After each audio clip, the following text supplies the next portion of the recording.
الكرة فيها كده عادي، اخطاء الحكام جزء من كرة القدم.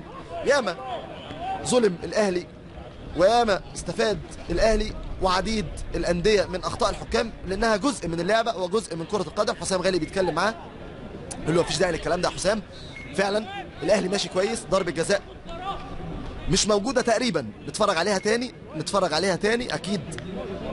زميلنا العزيز احمد جمال في الاستوديو يتكلم عليها، الراجل وقع قبل حتى ما شريف يوصل. النهارده كاميرات الملعب نايل سبورت دائما وابدا مع الحدث. شريف اكرامي في مواجهه مع محمد عبد الله رقم 17، ولا ده امير قيصر؟ ده غالبا امير رقم 14. امير قيصر.